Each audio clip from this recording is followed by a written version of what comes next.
आणि नमस्कार महाराष्ट्र बातमी पीक पाणी संदर्भातली।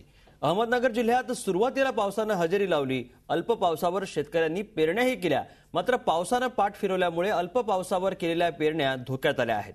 कपाशीच्या बाळरोपांना भांडी भरून आणून पाणी देण्याची वेळ शेतकऱ्यांवर आली आहे।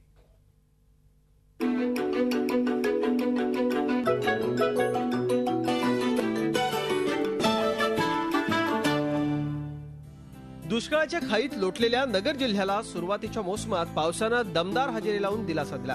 पावसानं हजेरी लावल्यानं पाथर्डी तालुक्यातील अनेक शेतकऱ्यांनी कपाशीच्या पिकाची पेरणी सुरू केली, पण नंतरच्या काळात पावसानं ओढ दिल्यानं शेतकऱ्यांवर दुबार पेरणीचं संकट उभं राहिलंय। पाऊस नाही, पावसाची शेतकरी इतकी आतुरतेने वाट बघत आहेत का ज्या परमेश्वराला प्रार्थना करून त्याची आतुरतेने वाट बघत आहेत।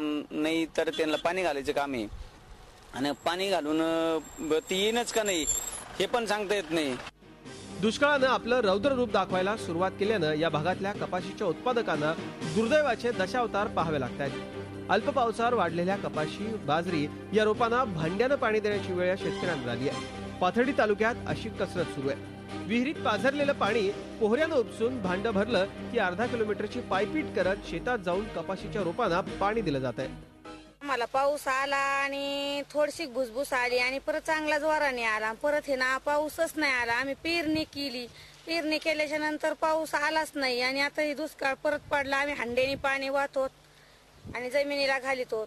आम्हाला आता सध्याला शेतीवरती पाणी हंड्याने घालावं लागतंय। मेघराजा जर टाइमवरती जर नाही बसला तर आम्ही शेतकऱ्यांनी काय खायचं काय आणि प्यायचं काय, विहिरीला पण पाणी कमी आहे।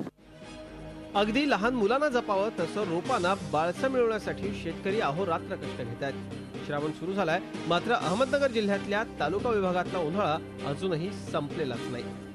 24 ताससाठी निखिल चौकर, अहमदनगर।